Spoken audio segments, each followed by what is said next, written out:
The tariffs are hurting China very badly. They don't want them, and frankly, if we could make the deal, it'd be my honor to remove them. But otherwise, we're having many billions of dollars pouring into our treasury. We've never had that before with China. It's been very much of a one-way street.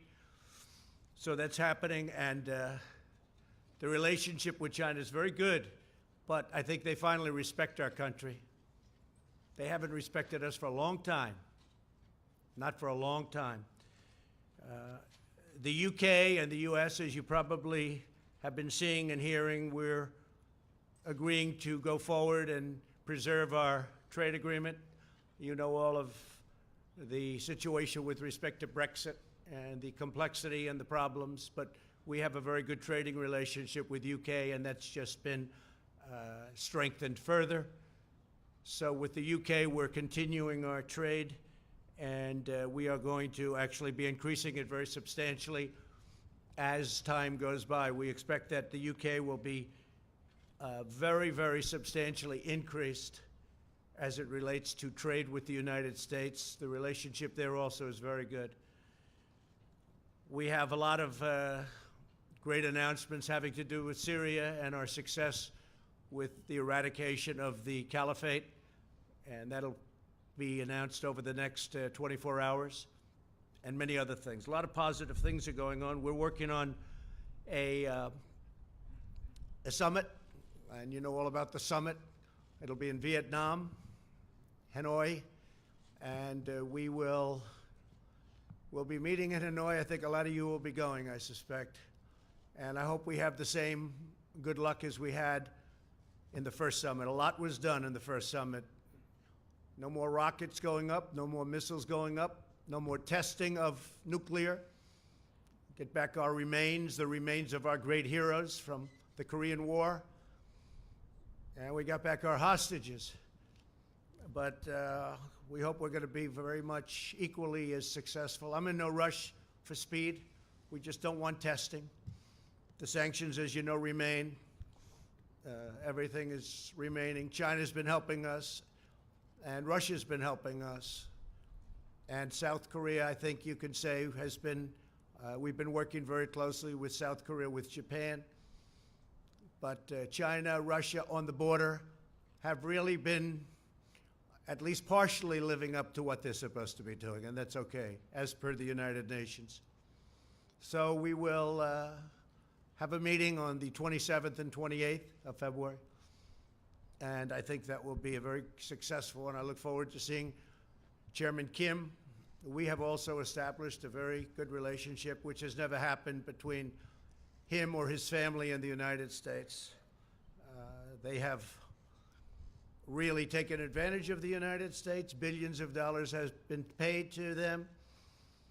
And we won't let that happen, but we think that North Korea and Chairman Kim have a tremendous potential as an economic force, economic power.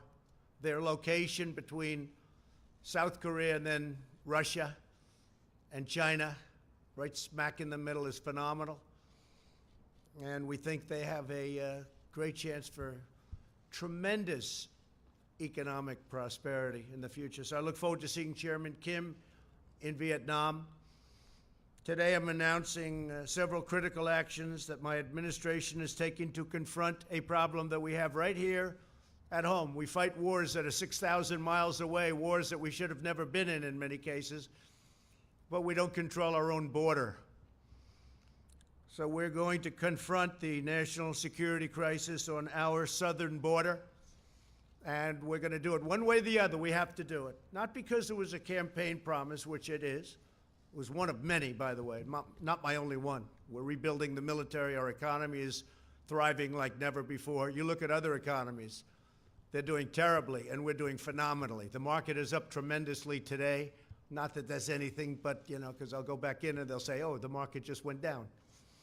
But the market is getting close to the new highs that we created. We have all the records. We have every record, but we're getting close to that point again where we'll create new records. So our country is doing very well economically, and we've done a lot. But one of the things I said I have to do and I want to do is border security, because we have tremendous amounts of drugs flowing into our country.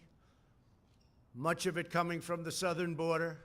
When you look and when you listen to politicians, in particular certain Democrats, they say it all comes through the port of entry. It's wrong. It's wrong. It's just a lie. It's all a lie. They say walls don't work. Walls work 100%. Whether it's El Paso, I really was smiling because the other night I was in El Paso. We had a tremendous crowd.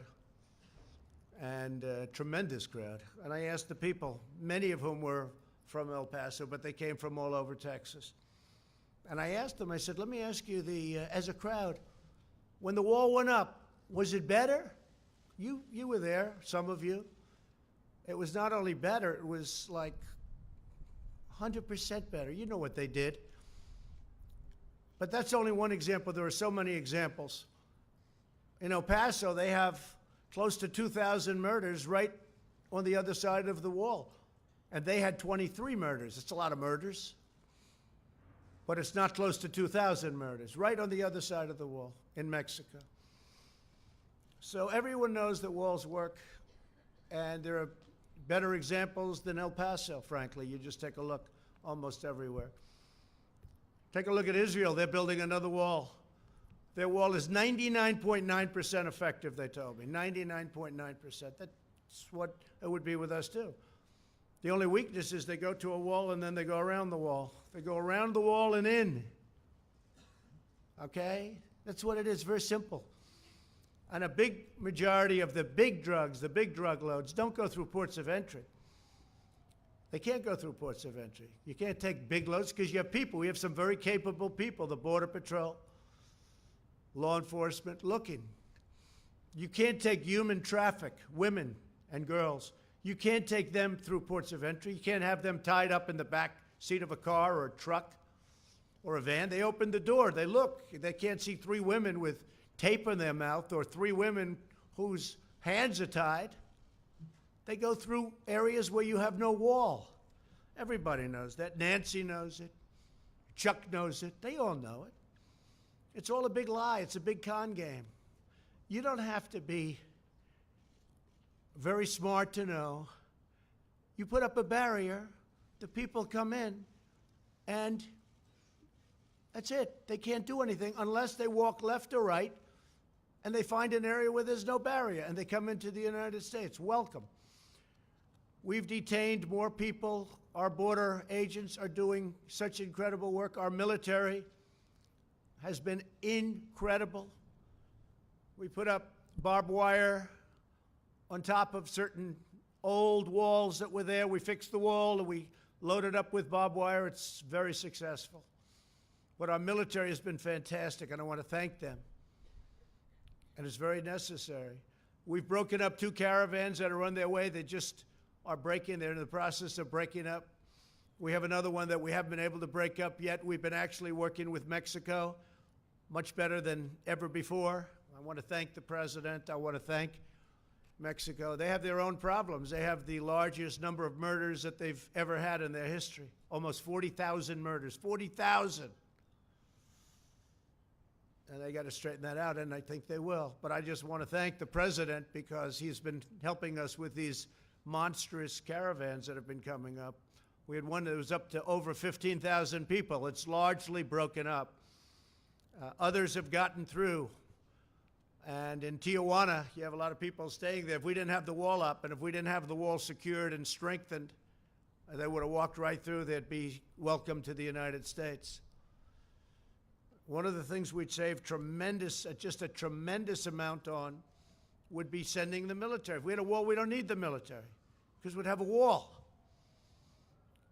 So I'm going to be signing a national emergency. And it's been signed many times before.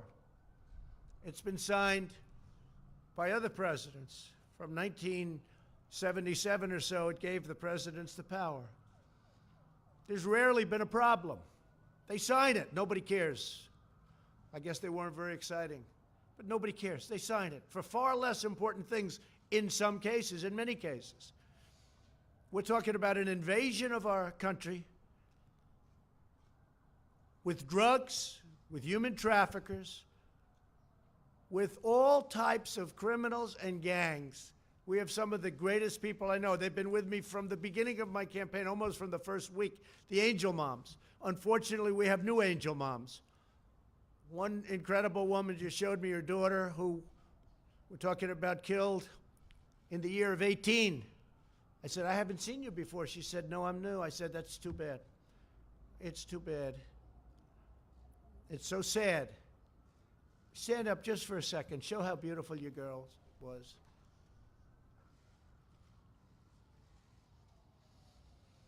Thank you. I have such respect for these people. Angel moms, angel dads, angel families. I have great respect for these people. These are great people. These are great people.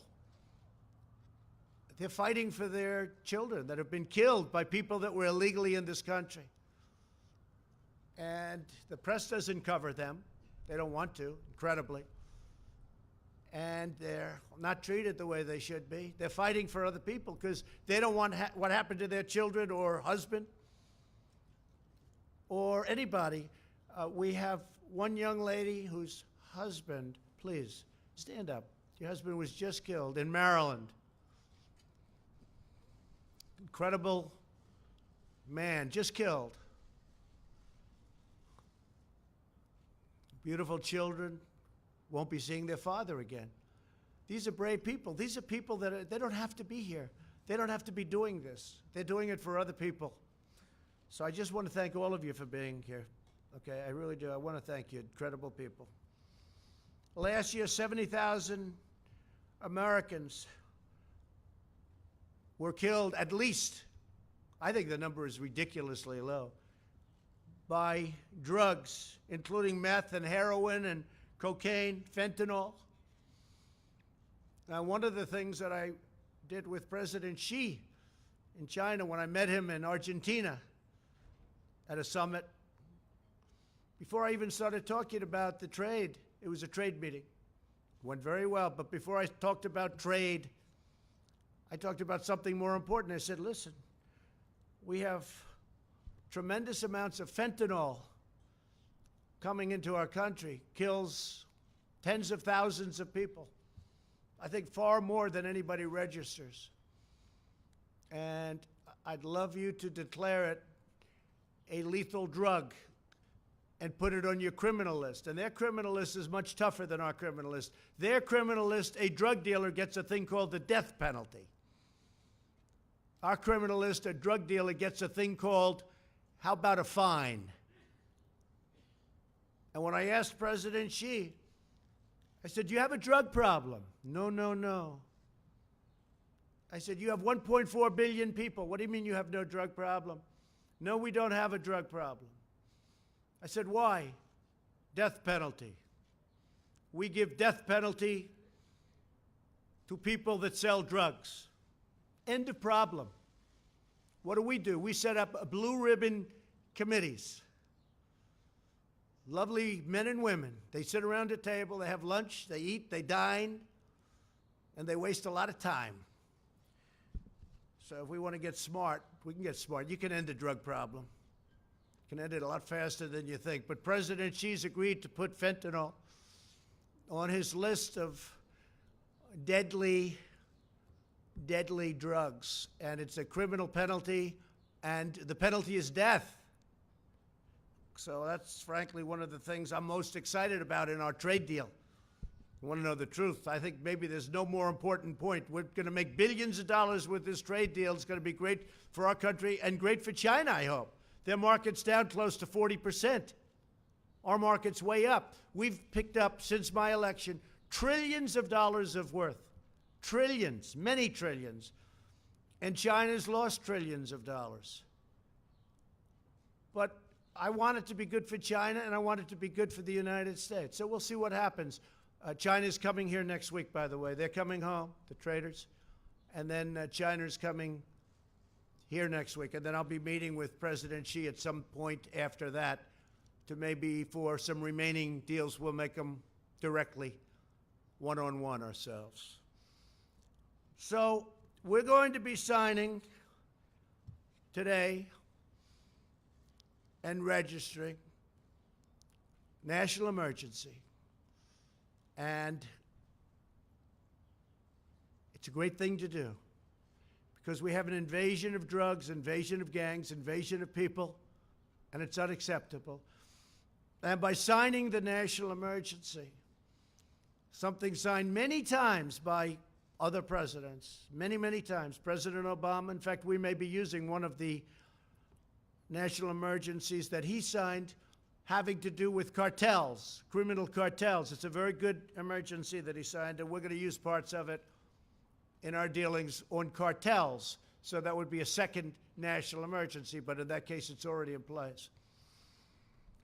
And what we really want to do is simple. It's not like it's complicated. It's very simple. We want to stop drugs from coming into our country. We want to stop criminals and gangs from coming into our country. Nobody's done the job that we've ever done. I mean, nobody's done the job that we've done on the border. And in a way, what I did by creating such a great economy, and if the opposing party got in, this economy would be down the tubes. You know, I hear a lot of people say, oh, well, but maybe the previous administration. Let me tell you, the previous administration, it was heading south, and it was going fast. We would have been down the tubes. The regulations were strangling our country, unnecessary regulations. By creating such a strong economy, you just look at your televisions or see what's going on today, it's through the roof. What happens is more people want to come. So we have far more people trying to get into our country today than probably we've ever had before. And we've done an incredible job in stopping them, but it's a massive number of people. If we had the wall, it would be very easy. We would make up for the cost of the wall just in the cost of the fact that I would be able to have fewer people. We wouldn't need all of this incredible talent, some of whom are sitting in the first row. You wouldn't need all of this incredible talent. We would get thousands of law enforcement people, including Border Patrol. You put them in different areas. You have them doing different things. Law enforcement and Border Patrol. And I want to thank law enforcement, and I want to thank Border Patrol, and I want to thank ICE. ICE is abused by the press and by the Democrats. And by the way, we're going to be taking care of ICE. You know, we talk about the new bill. We're going to be taking care of ICE. They wanted to get rid of ICE. And the bill is just the opposite of that. A lot of good things happen. So that's the story. We want to have a safe country. I ran on a very simple slogan, make America great again. If you're going to have drugs pouring across the border, if you're going to have human traffickers pouring across the border in areas where we have no protection, in areas where we don't have a barrier, then very hard to make America great again. But we've done a fantastic job, but we haven't been given the equipment. We haven't been given the walls. And in the bill, by the way, they didn't even fight us on most of the stuff. Ports of entry, we have so much money, we don't know what to do with it. I don't know what to do with all the money they're giving us. It's crazy. The only place they don't want to give us much money, $1,375 million. Sounds like a lot, but it's not so much, although we're putting it to much better use than it used to be. A lot of the past administrations, it was easy to get, they didn't build, or they didn't do what they could have done. It would have been great. It would have been great to have done it earlier, but I was a little new to the job, a little new to the profession. And we had a little disappointment for the first year and a half. People that should have stepped up did not step up. They didn't step up, and they should have. It would have been easy. Not that easy, but it would have been a lot easier. But some people didn't step up. But we're stepping up now. So we have a chance of getting close to $8 billion. Whether it's $8 billion or $2 billion or $1.5 billion, it's going to build a lot of wall. We're getting it done. We're right now in construction with wall in some of the most important areas. And we have renovated a tremendous amount of wall, making it just as good as new. That's where a lot of the money has been spent on renovation. In fact, we were restricted to renovating, which is okay. But we're going to run out of areas that we can renovate pretty soon. So, and we need new wall. So I want to thank everybody for being here. I want to thank in particular the angel moms and dads for being here. Thank you very much. We have great respect for you. The real country, our real country, the people that really love our country, they love you. So I just want you to know that. I know how hard you fight, and I know how hard a fight you're having. I also want to thank all of the law enforcement for the job you do. Believe me, our country loves you, and they respect you greatly. And we're giving you a lot of surplus. We're giving you surplus military equipment, which a lot of people didn't like giving previous to this administration. But hundreds of millions of dollars of surplus equipment. And as we get it, as you know, we send it down, and you have much better protection. But I really appreciate you being here.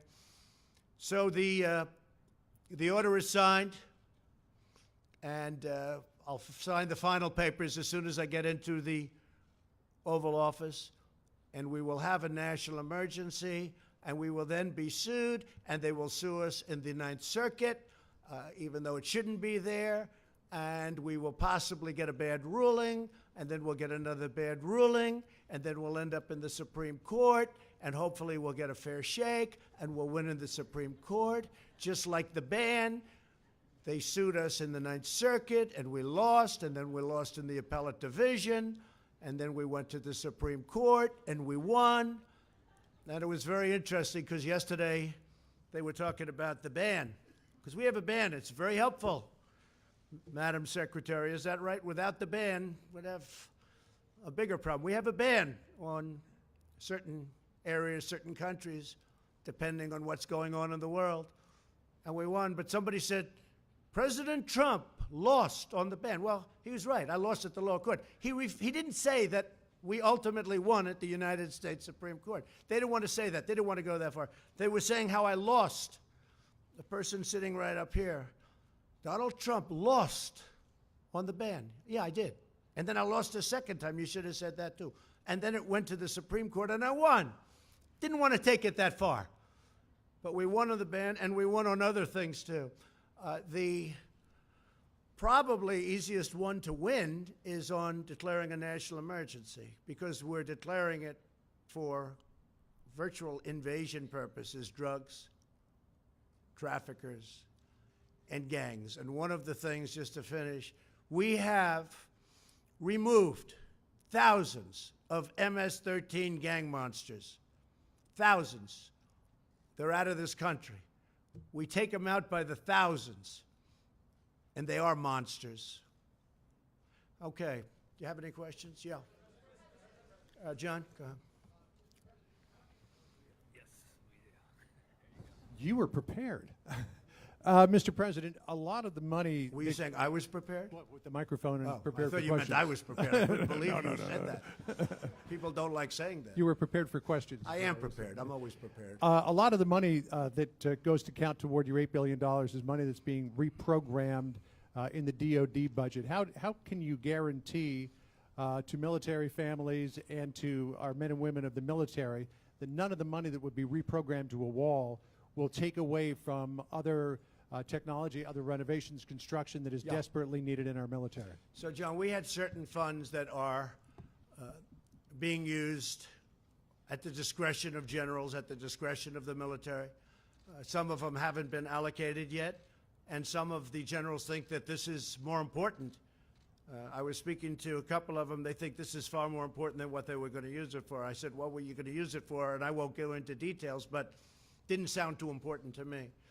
Plus, if you think, I've gotten $700 billion for the military in year one, and then last year $716 billion, and we're rebuilding our military. But we have a lot, and under the previous administration, our military was depleted, badly depleted, and they weren't spending, I mean, they had a much smaller amount of money. So when I got $700 billion and then $716 billion, and this year it's going to be pretty big too, because there's few things more important than our military. You know, I'm a big deficit believer in all of that, but before we really start focusing on certain things, we have to build up our military. It was very badly depleted. And we're buying all new jet fighters, all new missiles, all new defensive equipment. We'll soon have a military like we've never had before.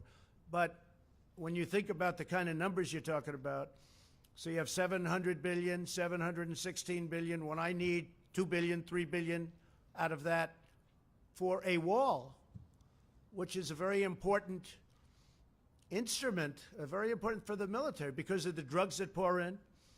And as you know, we have specific rules and regulations where they have drugs and what you can do in order to stop drugs, and that's part of it too. We're taking a lot of money from that realm also. But when you have that kind of money going into the military, this is a very, very small amount that we're asking for. Now, go ahead. Go ahead. ABC. Not NBC. I like ABC a little bit more, not much. Come on, ABC. Not much. Pretty close. Mr. President, what do you say to those, including some of your Republican allies, who say that you are violating the Constitution with this move and setting a bad precedent that will be abused by possibly Democratic presidents in the future? Marco Rubio Well, has not made too this many point. people, yeah. Not too many people have said that. But the courts will determine that. Look, I expect to be sued. I shouldn't be sued. Very rarely do you get sued when you do national emergency. And then other people say, oh, if you use it for this, now what are we using it for? We've got to get rid of drugs and gangs and people. It's an invasion. We have an invasion of drugs and criminals coming into our country that we stop, but it's very hard to stop. With a wall, it would be very easy. So I think that we will be very successful in court. I think it's clear. And the people that say we create precedent, well, what do you have, 56 or a lot of times? Well, that's creating precedent. And many of those are far less important than having a border. You don't have a border, you don't have a country. You know, we fight, before I got here, we fight all over the world to create borders for countries. But we don't create a border for our own country. So I think what will happen is, sadly, we'll be sued, and sadly, it'll go through a process, and happily we'll win, I think. Go ahead. Let's go. Let's hear it, NBC. Thank you, Mr. President. I just want to say, in the past, when President Obama tried to use executive action as it related to immigration, you said the whole concept of executive order, it's not the way the country's supposed to be run. You said you're supposed to go through Congress and make a deal. Will you concede that you were unable to make the deal that you had promised in the past, and that the deal you're ending up with now from Congress is less than what you could have had before a 35-day shutdown? I went through Congress. I made a deal. I got almost $1.4 billion when I wasn't supposed to get $1. Not $1. He's not going to get $1. Well, I got $1.4 billion, but I'm not happy with it. I also got billions and billions of dollars for other things. Port of entries, lots of different things. The purchase of drug equipment, more than we were even requesting. In fact, the primary fight was on the wall. Everything else, we have so much, as I said, I don't know what to do with it. We have so much money. But on the wall, they skimped. So I was successful in that sense, but I want to do it faster. I could do the wall over a longer period of time. I didn't need to do this, but I'd rather do it much faster. And I don't have to do it for the election. I've already done a lot of wall for the election, 2020. And the only reason we're up here talking about this is because of the election. Because they want to try and win an election, which it looks like they're not going to be able to do. And this is one of the ways they think they can possibly win, is by obstruction and a lot of other nonsense. And I think that I just want to get it done faster. That's all. Okay. Yes, ma'am. Go ahead. Thank you, Mr. President. Thank Roberta you. Rampton from Reuters. I wanted to ask about China. Do you feel that enough progress has been made in the talks to head off the increase in tariffs scheduled for March 1? Well, you know, you're talking to the wrong person, because I happen to like tariffs, okay? I mean, we're taking in billions and billions of dollars in tariffs from China. And our steel industry now, as an example, we tax dumped steel. Much of it comes from China at 25%. our steel industry is so vibrant now again. They're building plants all over the United States. It's a beautiful thing. And from a defensive standpoint and from any standpoint, you need steel. You know, you can do without certain industries. Our country cannot do without steel. So I love tariffs, but I also love them to negotiate. And right now, China is paying us billions of dollars a year in tariffs. And I haven't even started. Now, here's the thing. If we make a deal, they won't have to pay. You know, it'll be a whole different story. They won't be paying that, but we'll have a fair deal. There won't be intellectual property theft. There won't be so many other things that have gone on. And no other president has done this. No other president. We didn't have a deal with China. You had the WTO, one of the worst trade deals ever made, probably even worse than NAFTA, if that's believable, which is, you know, hard to believe, because I think NAFTA was just a disaster. It was a total disaster for our country. And now we made the USMCA, which is going to be a great deal.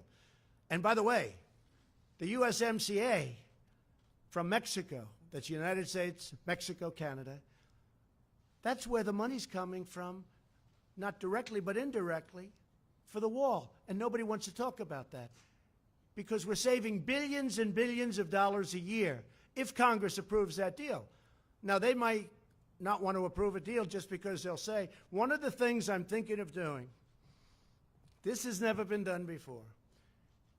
No matter how good a deal I make with China, if they sell me Beijing for $1, if they give me 50% of their land and every ship that they've built over the last 2 years, which is a lot, and they give them to me free, the Democrats will say, what a lousy deal. That's a terrible deal. Like ZTE, I got more than $1 billion penalty in a short period of time. And the Democrats said, oh, should have gotten more. When I made that deal, I said, this is incredible. I got over $1 billion penalty, plus they had to change their board of directors. They had to change their top management. But they had to pay over $1 billion. I said, what a deal. It took like a week. And the Democrats didn't even know there was a problem with ZTE. I'm the one that fined him. I'm the one that settled it. Over $1 billion. And President Xi called me, and he said it would be important to him if they could get a deal. And we made a deal, paid like in a short period of time. The Democrats went out and said, oh, they should have done better. So what I'm thinking of doing is getting Chuck Schumer, getting Nancy Pelosi, having them bring 2 or 3 of their brilliant representatives, and we'll all go down together, and what we'll do is we'll negotiate. I'll put them in the room and let them speak up. Because any deal I make with China, if it's it's going to be better than any deal that anybody ever dreamt possible. Or I'm not going to have a deal. It's very simple. But any deal I make with China, Schumer's going to stand up and say, oh, it should have been better. It should have been better. And you know what? That's not acceptable to me. So I'm thinking about doing something very different. I don't think it's ever been. I just don't want to be second-guessed. But that's not even second-guessed. That's called politics. Sadly, I'd probably do the same thing to them. Okay? But any deal I make, toward the end, I'm going to bring Schumer, at least offer him, and Pelosi.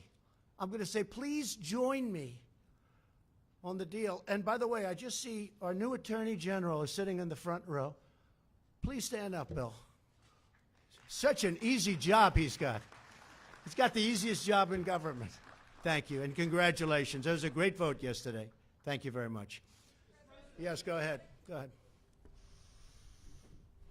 In your remarks, sir, you said that you were too new to politics earlier in your administration when you would have preferred that this be done. Is that an admission of how you might be changing on the job? And well, I'm learning. I mean, I am learning. Don't forget, it's not like I've done this for. A senator came into my office and said, sir, I've been running for office for 30 years. I've won 7 out of 7.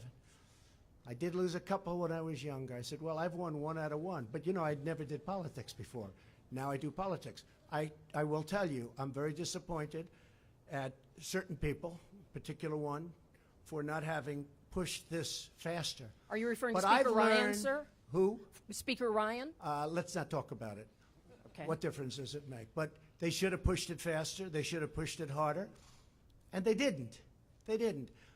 If they would have, it would have been a little bit better. In the meantime, I built a lot of wall. I have a lot of money, and I built a lot of wall. But it would have been nice to have gotten done. And I would like to see major immigration reform. And maybe that's something we can all work on, Bill, where we all get together and do major immigration reform, not just for a wall, for a barrier, for port of entry, for other things. We have a real problem. We have catch and release. You catch a criminal, and you have to release him. We have so many other things. You have chain migration, where a bad person comes in, brings 22 or 23 or 35 of his family members because he has his mother, his grandmother, his sister, his cousin, his uncle. They're all in. You know what happened on the West Side Highway. That young wise guy drove over and killed 8 people and horribly injured. Nobody talks about that. Horribly, like loss of legs and arms. Going 60 miles an hour, he made a right turn into a park on the West Side Highway along the Hudson River in New York. He had many people brought in because he was in the United States. It's called chain migration. And then you have the lottery. It's a horror show. Because when countries put people into the lottery, they're not putting you in. They're putting some very bad people in the lottery. It's common sense. If I ran a country, and if I have a lottery system of people going to the United States, I'm not going to put in my stars. I'm going to put in people I don't want. The lottery system's a disaster. I'm stuck with it.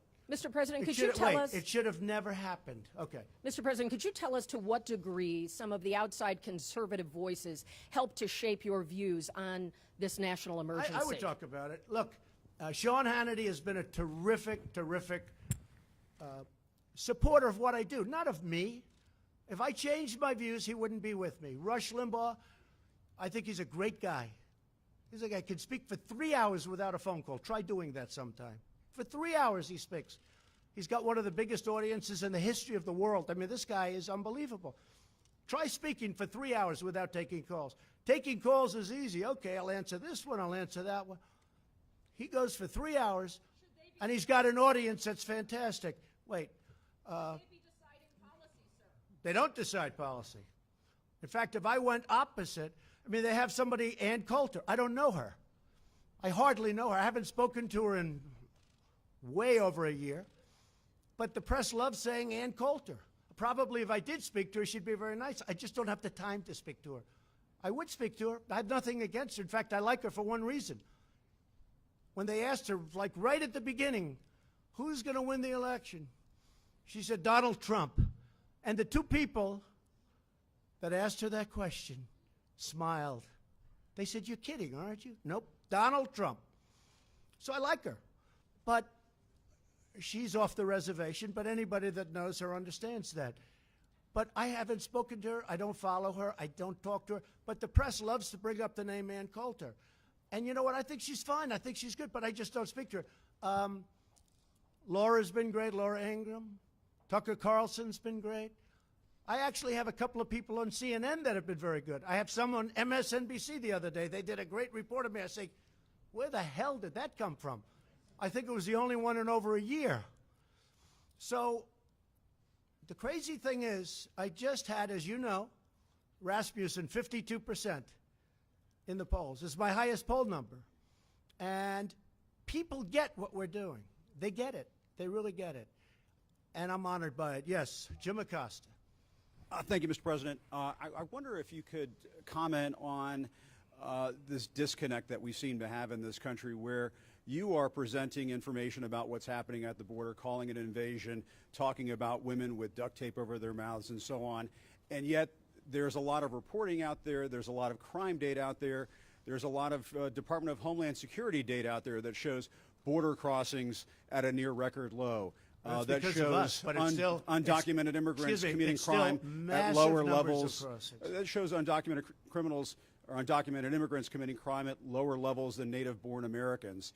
What do you say to you don't really believe that stat? Do you really believe that what do you stat? well, Take a look at our federal prisons. I believe in facts and statistics and Okay, data. any more quick? Let's go. Let me just ask you this. What do you say to your critics who say that you are creating a national emergency, that you're concocting a national emergency here in order to get your wall because I you asked couldn't the get it through other angel ways. moms, what do you think? Do you think I'm creating something?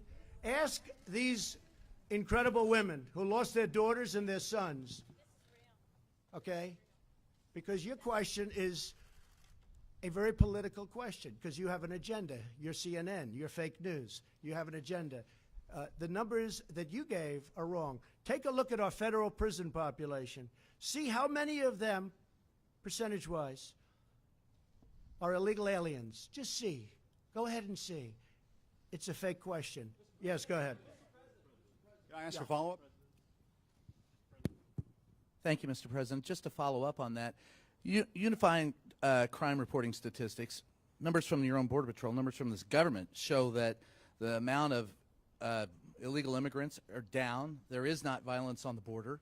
And that There's most not violence on the there's border? not as much violence Oh, really? as let me, You had wait a minute, 26 people let me finish the killed. question, please. Let me finish the question. 2 weeks please. ago, 26 people were killed in I a understand gunfight what on the you're border. I understand what you're a saying. mile away from where I went. I was there. I understand. That's not the question. The question is, Do we forget about that? no, I'm not forgetting about it. I'm asking you to clarify where you get your numbers, because most of the DEA crimes reporting statistics that we see show that drugs are coming across at the ports of entry, that illegal immigration is down, and the violence is down. Okay. So what do you base Okay, your let me- facts let me, on? Come on, let's go.